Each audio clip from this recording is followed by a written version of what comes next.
આજના દિવસે જો હવે આઈટી શેરોની અંદર આપણને ભારે વેચવાલી ખાસ કરીને જોવા મળી રહી છે। આઈટી ઇન્ડેક્સ લગભગ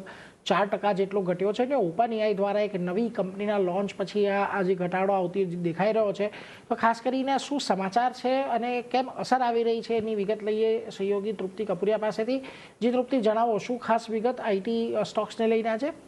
આજે સવારથી જ આપણે જોઈ રહ્યા છે કે આઈટી ઇન્ડેક્સમાં એક સારું ધોવાણી આપણને જોવા મળ્યું છે, સાથે દબાણ સાથે કારોબાર કરતો જોવા મળી રહ્યો છે અને નિફ્ટીને સૌથી વધુ પ્રેશર આપનારું ઇન્ડેક્સ પણ આજે આપણને આઈટી જોવા મળ્યું છે, જેનું મેઇન કારણ એ છે કે ઓપન એઆઈ દ્વારા અહીંયા નવા મોડલ લોન્ચિંગને કારણે કરીને અહીંયા એક સારો એક ઇમ્પેક્ટ જે છે અહીંયા આપણને જોવા મળી રહ્યો છે। એકચ્યુઅલી આજે નવી કંપનીઓ જે છે તે બીજી કંપનીઓને એઆઈ સિસ્ટમ્સ બનાવવામાં તેઓ હવે મદદ કરશે। એટલે એમ સિમ્પલ વર્ડમાં કહું તો ઓપન એઆઈ જે છે તે કંપનીઓની અંદર જ તેઓ ફોરવર્ડ ડિપ્લોયડ એન્જિનિયર્સ તેઓ રાખશે, જે સીધે ગ્રાહકોને તેઓ વર્કફ્લો રીડિઝાઇન્સ જે છે તે કરીને આપશે, જેનો સીધો ઇમ્પેક્ટ જે છે તે ભારતીય આરતી કંપનીઓ પર જોવા મળી શકે છે। જેનું મેઇન કારણ એ છે કે આપણી ભારતીય આરતી કંપનીઓ છે તેઓ પોતે ગ્રાહકોને આ જે સર્વિસ જે છે તે પૂરી પાડે છે અને હવે આ સર્વિસ ડાયરેક્ટ મળશે, જેને કારણે કરીને ભારતીય આઈટી કંપનીઓની મુખ્ય જે આવકો છે તેના પર એક નેગેટિવ ઇમ્પેક્ટ જોવા મળી શકે છે। હવે ઓપન એઆઈનું મોટું પગલું તેમને શું લીધું છે તો ખાસ કરીને તેમને એક અપ્લાય એઆઈ કન્સલ્ટિંગ અને એન્જિનિયરિંગ કંપની ટોમોરો સાથે ટોમોરોનું તેઓ અહીંયા અધિકરણ કરવા જઈ રહ્યા છે અને આ જે ડીલ પૂરી થશે જેને કારણે કરીને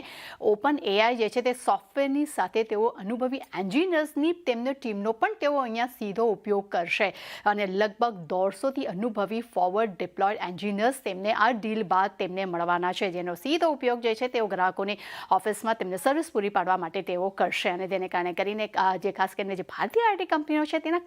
કન્સલ્ટિંગ માર્કેટમાં અહીંયા એક મોટું આપણને ગાબડું જે છે આવનારા સમયમાં પડતું જોવા મળી શકે છે। અને ઓપન એઆઈ જે છે તે ડેવલપમેન્ટ કંપનીએ અહીંયા ઓપન એઆઈને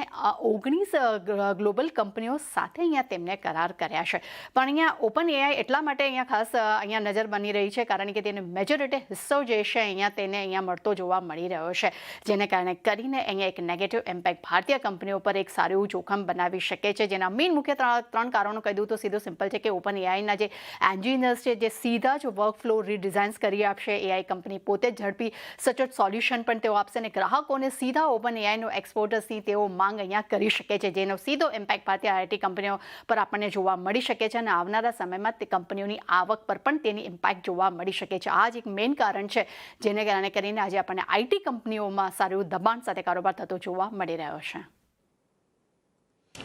જી તૃપ્તિ, આભાર અમારી સાથે જોડાઈને સમગ્ર વિગત આપવા માટે। તો જો આ બધા